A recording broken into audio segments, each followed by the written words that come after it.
ॐ अज्ञानतिमिरान्धस्य ज्ञानाञ्जनशलाकया चक्षुरुन्मीलितं येन तस्मै श्रीगुरुवे नमः। हरे कृष्णा। आज गीता श्रृंखला के सत्र क्रमांक 630 में आप सभी भक्तों का हार्दिक स्वागत है। आज हम श्रीमद् भगवद गीता के 18वें अध्याय के जो कि है उपसंहार तथा संन्यास की सिद्धि, श्लोक क्रमांक 78, जो कि संपूर्ण भगवद गीता का आखिरी श्लोक है, इसका अध्ययन करेंगे। तो आइए, श्लोक इस प्रकार है। यत्र योगेश्वर कृष्णो यत्र पार्थो धनुर्धरः तत्र श्री विजयोर्भूति ध्रुवा नीतिर्मतिर्ममः। अर्थात संजय कहते हैं कि जहाँ योगेश्वर श्री कृष्ण हैं और जहाँ परम धनुर्धर अर्जुन है, वही ऐश्वर्य, श्री विजय, अलौकिक शक्ति तथा नीति भी निश्चित रूप से रहती है, ऐसा मेरा मत है। एक तरीके से देखा जाए तो संजय द्वारा यह घोषणा करना, यह श्लोक बोलना धृतराष्ट्र के हृदय की धड़कनों को बढ़ाने वाला है। ऐसा मैं क्यों कह रहा हूँ? ऐसा इसलिए कह रहा हूँ क्योंकि भगवद गीता के प्रथम श्लोक में जब धृतराष्ट्र ने पूछा था कि धर्म क्षेत्रे कुरुक्षेत्रे समवेता युयुत्सव मामकाः पांडवा चैव किम कुर्वत संजय।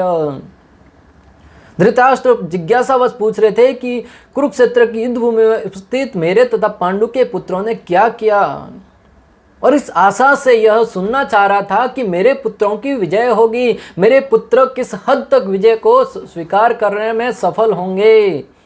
धृतराष्ट्र के समक्ष संजय इस श्लोक की घोषणा करते हुए पूर्ण रूप से कौरवों के विजय की संभावनाओं को निरस्त कर रहे हैं। यहाँ पर संजय कह रहे हैं कि जहाँ पर श्री कृष्ण है, जहाँ पर धनुर्धारी अर्जुन है, वहाँ पर श्री है, वहाँ पर विजय है, वहाँ पर नीति है, वहाँ पर धर्म है, और वह सारे का सारा ऐश्वर्य वही है। अर्थात पांडवों की विजय सुनिश्चित है, कौरवों का पराजित होना सुनिश्चित है।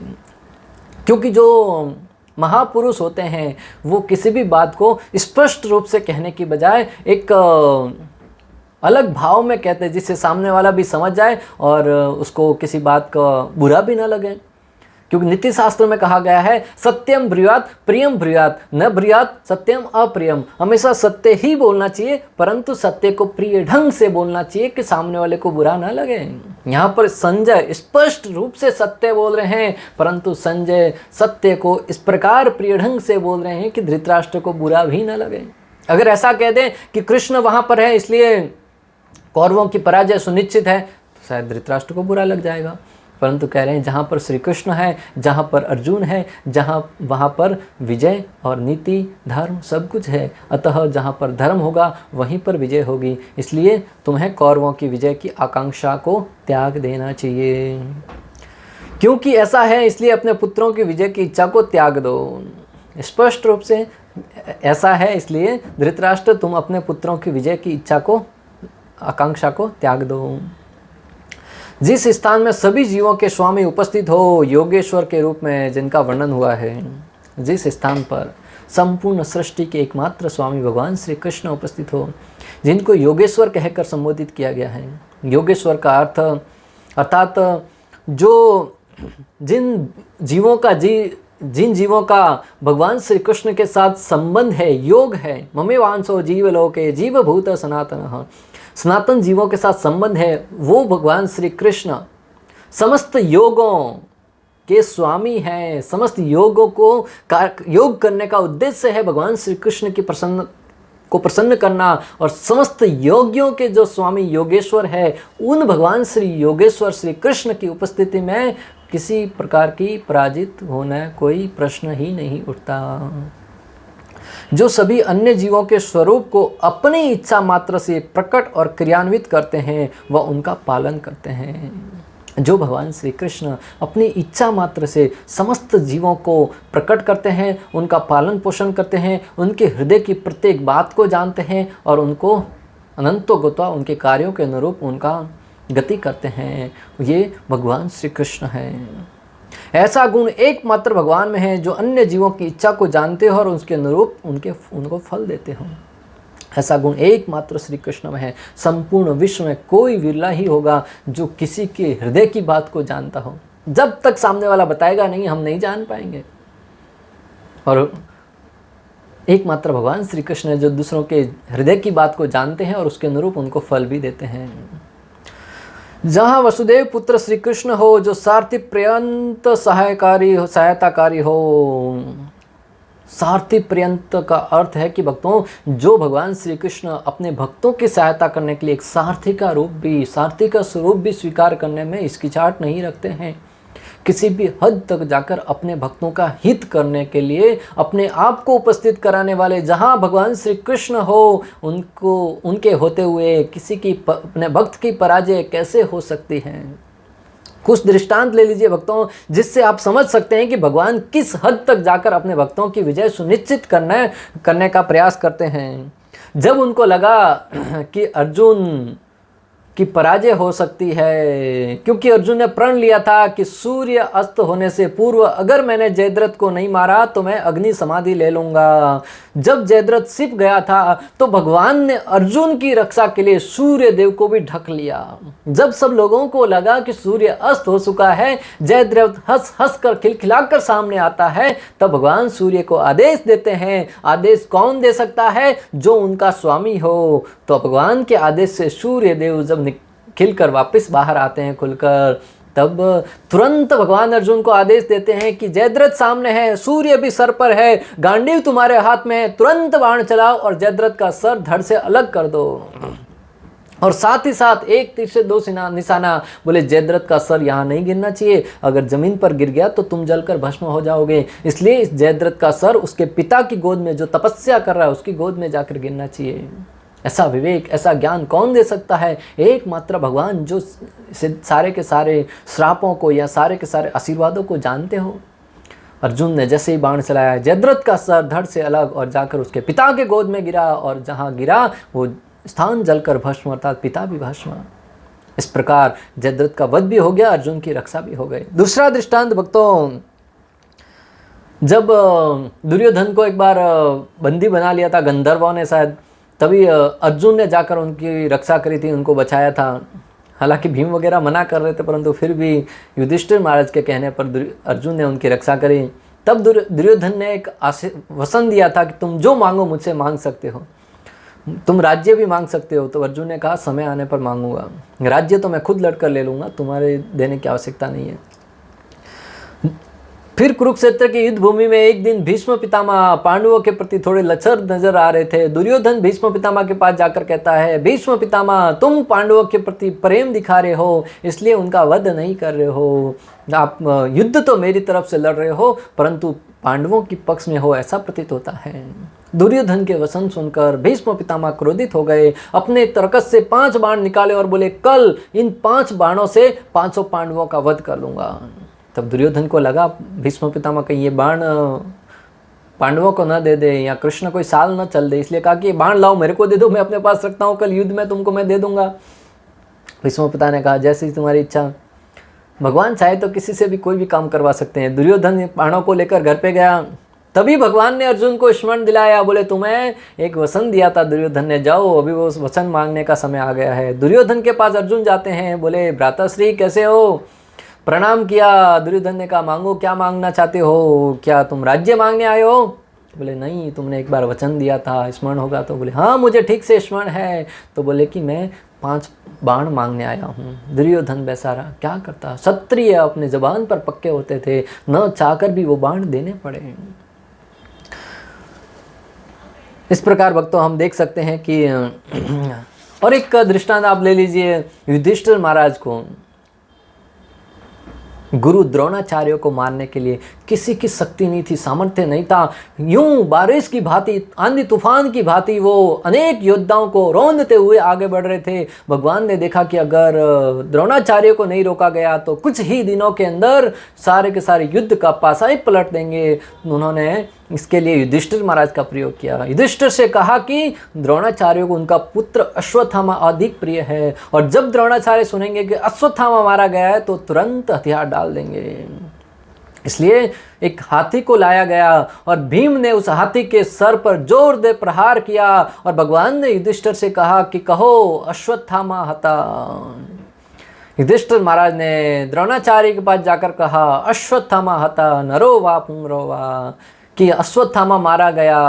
भगवान को पता था युधिष्ठिर महाराज कुछ न कुछ गड़बड़ करेंगे, इसलिए जैसे ही कहा अश्वत्थामा आता, तुरंत शंख बजाए, शंख की कोलाहलपूर्ण ध्वनि उत्पन्न हुई और द्रोणाचार्य मात्र इतना ही सुन पाया। पीछे का जो नर था या पशु था ये नहीं सुन पाए। द्रोणाचार्य हताश निराश, क्योंकि उनको युधिष्ठिर महाराज पर पूर्ण श्रद्धा थी। एक बार धर्मराज स्वयं झूठ बोल सकता है, परंतु युधिष्ठिर महाराज झूठ नहीं बोल सकते। इसलिए द्रोणाचार्य ने अपना शस्त्र त्याग दिया और धृष्टद्युम्न ने जाकर द्रोणाचार्य का वध कर दिया। इस प्रकार हम देख सकते हैं कि भगवान श्री कृष्ण ने अगर बीड़ा उठा लिया कि अपने भक्तों की रक्षा करनी है, तो किसी भी हद तक जाकर वो रक्षा करते हैं। और जहाँ प्रथापुत्र अर्जुन हो, जिसकी माँ वसुदेव की बहन थी और जिसकी माँ जो स्वयं अर्जुन प्रथापुत्र, जो प्रथा के पुत्र थे, जिनके भाई वसुदेव थे, जो श्री कृष्ण के पिताजी थे, तो इस एक तरीके से देखा जाए तो अर्जुन है वो भगवान श्री कृष्ण के बुआ का लड़का था। तो वहाँ पर अर्जुन हो जो धनुर्धर है, जो नरों में जो नर अवतार है, नर नारायण के रूप में भगवान श्री कृष्ण और अर्जुन अवतरित हुए हैं, उसमें अर्जुन है वो नर के रूप में अवतरित हुआ है, जो भगवान का नित्य सखा है, जो श्री कृष्ण के शुद्ध भक्त हैं और जो गांडीवधारी हैं, जिसको गांडीव स्वयं भगवान भोलेनाथ ने प्रदान किया था, जिसको किसी के द्वारा नहीं तोड़ा जा सकता, नहीं काटा जा सकता। ऐसे अर्जुन की उपस्थिति में, तो ऐसे स्थान में जहाँ श्री कृष्ण और अर्जुन युधिष्ठिर के पक्ष में अधिष्ठित हो, वहाँ राज लक्ष्मी भी होगी और वहाँ पर विजय सुनिश्चित है। विजय होगी अर्थात परम उत्कृष्ट होगा और पराभाव होगा। जहाँ पर विजय होती है वहाँ पर उत्सव मनाया जाता है। इस इलेक्शन में आज देखिए आप, कुछ लोग नेता लोग जीत जाते हैं तो वहाँ पर भी लड्डू बांटे जाते हैं, उत्सव मनाया जाता है, जो कुछ समय के लिए ही है। तो फिर वहाँ पर जहाँ धर्म की विजय होती है अधर्म के ऊपर, वहाँ पर कितनी प्रसन्नता का माहौल होगा आप अनुभव कर सकते हैं। भूति अर्थात उत्तरोत्तर राजलक्ष्मी में विवर्धन होगा, यश बढ़ेगा। जहाँ पर दिन दुना रात सौगुनी यश, युधिष्ठिर महाराज का यश बढ़ता ही जाएगा। ध्रुव नीति न्याय में प्रवृत्ति स्थायी होगी। युधिष्ठिर महाराज इतने धार्मिक राजा हुए भक्तों कि उनके धर्म के लिए वो किसी भी प्रकार का समझौता नहीं करते थे, किसी भी हद तक जाकर वो धर्म के लिए जीते थे।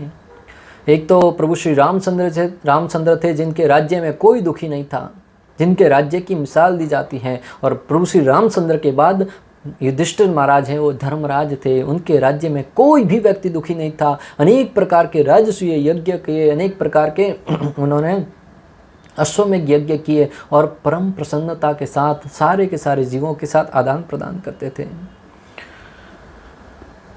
व्यक्ति को यह शंका नहीं करनी चाहिए कि यह शास्त्र युद्ध का पक्ष ले रहा है। नहीं, ऐसा नहीं है, क्योंकि शास्त्र के उपदेश हैं, मन मना भव मद भक्तो मद्याजी माम नमस्करो सर्वधर्मान परित्यज्य माम एक शरणं व्रज।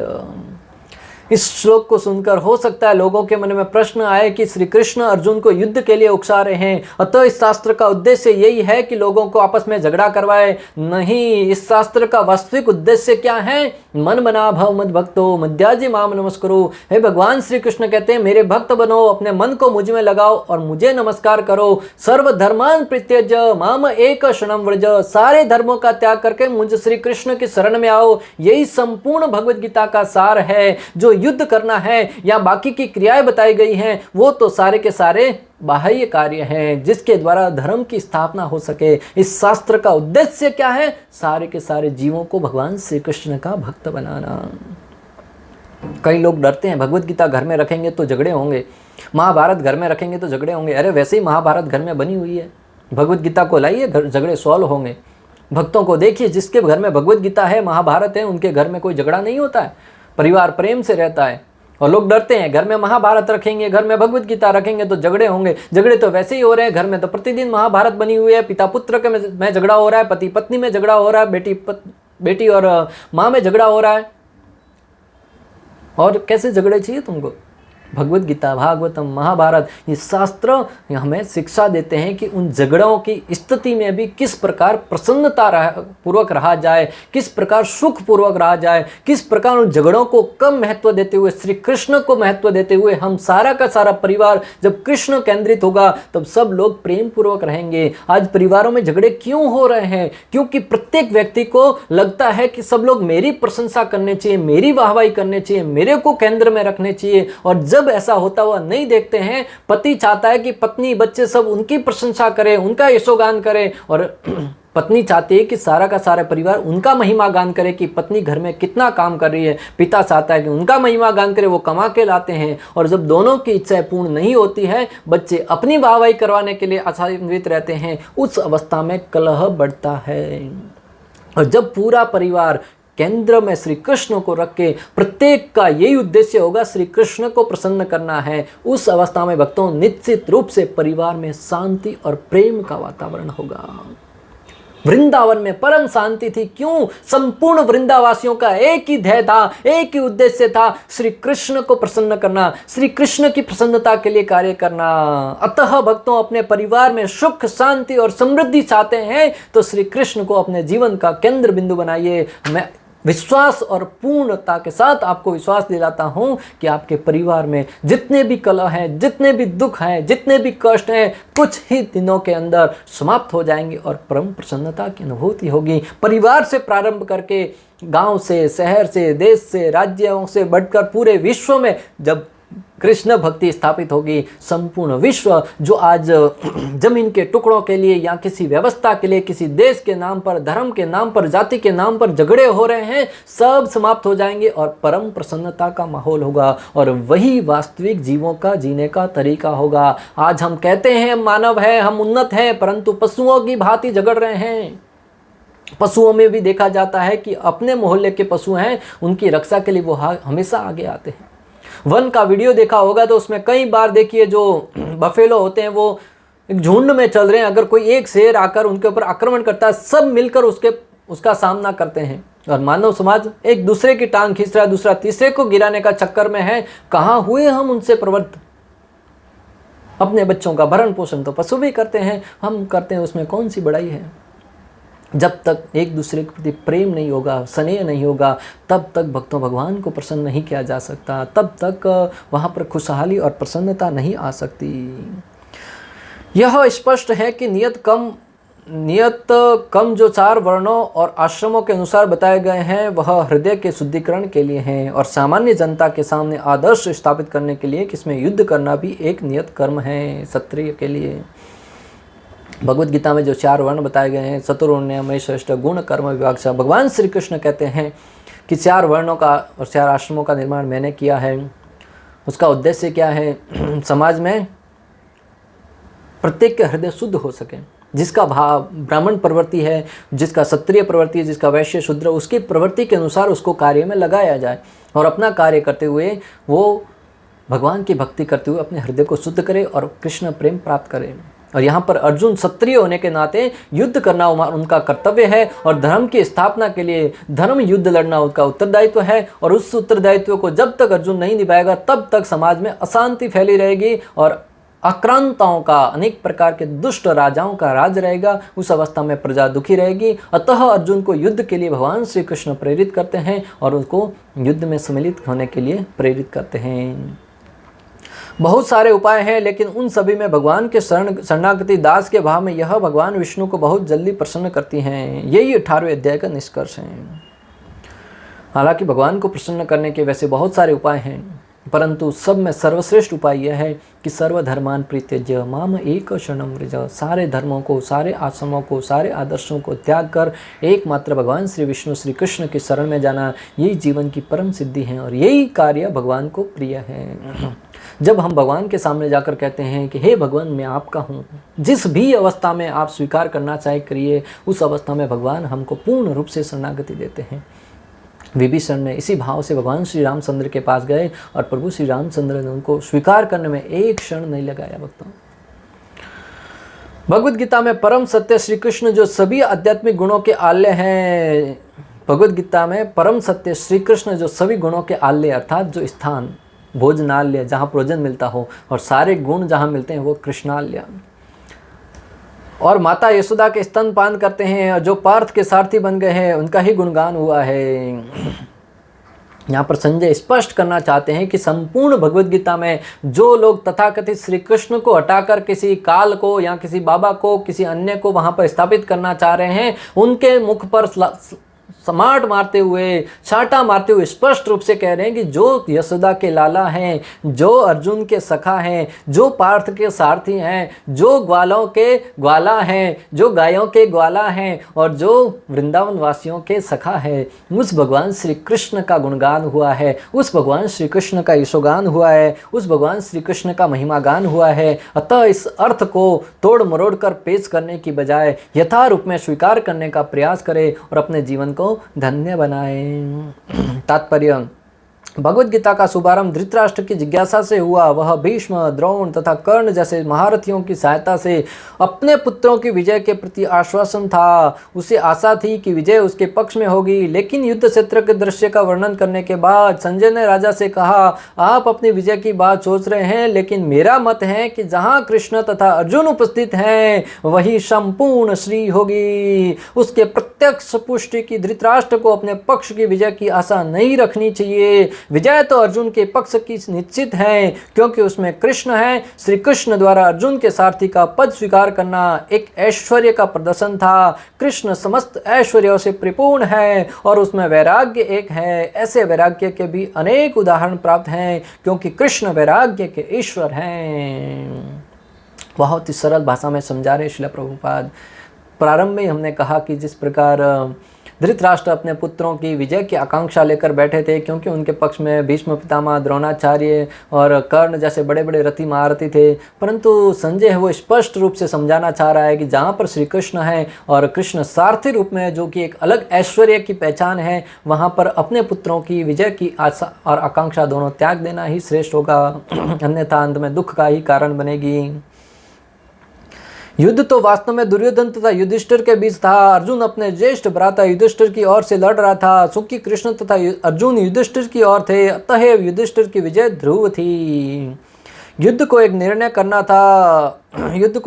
करना था कि संसार पर शासन कौन करेगा। संजय ने भविष्यवाणी की कि सत्ता युधिष्ठिर के हाथ में चली जाएगी। यहाँ पर इसकी भी भविष्यवाणी हुई है कि इस युद्ध में विजय प्राप्त करने के बाद युधिष्ठिर उत्तरोत्तर समृद्धि लाभ करेंगे, क्योंकि वे न केवल पुण्य आत्मा तथा पवित्र आत्मा थे, अपितु वे कठोर नीतिवादी थे। उन्होंने जीवन भर कभी असत्य भाषण नहीं किया था। ऐसे अनेक अल्पज्ञ व्यक्ति हैं जो भगवत गीता को युद्ध स्थल में दो मित्रों की वार्ता के रूप में ग्रहण करते हैं, लेकिन इससे ऐसा ग्रंथ कभी शास्त्र नहीं बन सका। कुछ लोग विरोध कर सकते हैं कि कृष्ण ने अर्जुन को युद्ध करने के लिए उकसाया, जो अनैतिक है, लेकिन वास्तविकता तो यह है कि भगवत गीता नीति का परम आदेश है। यह नीति विषयक आदेश 90वें अध्याय के 34वें श्लोक में मन मना भव मद भक्तो, मनुष्य को कृष्ण का भक्त बनना चाहिए और सारे धर्मों का सार कृष्ण की शरणागति, सर्वधर्मान परित्यज्य माम एक शरणं व्रज। भगवद गीता का आदेश धर्म तथा नीति की परम विधि, अन्य सारी विधियां भले ही शुद्ध करने वाली हो तथा इस विधि तक ले जाने वाली हो, लेकिन गीता का अंतिम आदेश समस्त नीतियों तथा धर्मों का सार वचन है। कृष्ण की शरण ग्रहण करो या कृष्ण को आत्मसमर्पण करो, यह 18वें अध्याय का मत है। इस प्रकार संपूर्ण 18वें अध्याय की मत की घोषणा करते हुए भगवान श्री कृष्ण के द्वारा बताए गए सिद्धांतों के आधार पर जीवन जीने से क्या क्या लाभ हो सकते हैं और विशेष रूप से भगवत प्रेम प्राप्त हो सकता है, इसकी यहाँ पर स्पष्ट रूप से पुष्टि हुई है। आगे श्रील प्रभुपाद कहते हैं, भगवत गीता से हम यह समझ सकते हैं कि ज्ञान तथा ध्यान द्वारा अपनी अनुभूति एक विधि है, लेकिन कृष्ण की शरणागति सर्वोच्च सिद्धि है। यह भगवत गीता के उपदेशों का सार है। वर्णाश्रम के धर्म के अनुसार अनुष्ठानों कर्म कांड का मार्ग ज्ञान का गुह्य मार्ग हो सकता है, लेकिन धर्म के अनुष्ठान के गुह्य होने पर भी ध्यान तथा ज्ञान गुह्यतर है तथा पूर्ण कृष्ण भावना भावित होकर भक्ति में कृष्ण की शरणागति गुह्यतम उपदेश है। यही 18वें अध्याय का सार है। भगवत गीता की अन्य विशेषता यह है अन्य विशेषता यह है कि वास्तविक सत्य भगवान श्री कृष्ण है। परम सत्य की अनुभूति तीनों रूपों में होती है, निर्गुण ब्रह्म, अंतर्यामी परमात्मा तथा भगवान श्री कृष्ण। परम सत्य के पूर्ण ज्ञान का अर्थ है कृष्ण का पूर्ण ज्ञान। यदि कोई कृष्ण को जान लेता है तो ज्ञान के सारे विभाग इसी ज्ञान के अंश है। कृष्ण दिव्य है क्योंकि वे अपने नित्य अंतरंगा शक्ति में स्थित रहते हैं। जीव उनकी शक्ति से प्रकट है और दो श्रेणी के होते हैं, नित्य बद्ध तथा नित्य मुक्त। ऐसे जीवों की संख्या असंख्य है और वे सब कृष्ण के मूल अंश माने जाते हैं। भौतिक शक्ति 24 प्रकार से प्रकट होती हैं। सृष्टि शाश्वत काल द्वारा प्रभावित है। बहिरंगा शक्ति द्वारा इस सृजन तथा संहार होता है। इस दृश्य जगत का पुनः पुनः प्रकट तथा अप्रकट होता रहता है। भगवद गीता में 5 प्रमुख विषयों की व्याख्या की गई है। भगवान, भौतिक प्रकृति, जीव, शाश्वत काल तथा सभी प्रकार के कर्म। सब कुछ भगवान श्री कृष्ण पर आश्रित हैं। परम सत्य की सभी धारणाएं, निराकार ब्रह्म, अंतर्यामी परमात्मा तथा अन्य दिव्य विभूति अनुभूतियां भगवान के ज्ञान की कोटि में सन्निहित है। यद्यपि ऊपर से भगवान, जीव, प्रकृति तथा काल भिन्न प्रतीत होते हैं, लेकिन ब्रह्म से कुछ भी भिन्न नहीं है। लेकिन ब्रह्म सदैव समस्त वस्तुओं से भिन्न है। भगवान श्री चैतन्य का दर्शन है अचिंत्य भेदाभेद। यह दर्शन पद्धति परम सत्य के पूर्ण ज्ञान से युक्त है। जीव अपने मूल रूप में शुद्ध आत्मा है। वह परमात्मा का एक परमाणु मात्र है। इस प्रकार भगवान श्री कृष्ण की उपमा सूर्य से दी जा सकती है। जीवों की सूर्य प्रकाश से चूंकि सारे जीव कृष्ण की तटस्थ शक्ति है, अतः उनका संसर्ग भौतिक शक्ति अपरा या अपरा आध्यात्मिक शक्ति परा से होता है। दूसरे शब्दों में जीव भगवान की 2 शक्तियों के मध्य में स्थित है। चूंकि उनका संबंध भगवान की पराशक्ति से है, अतः उसमें किंचित स्वतंत्रता रहती है।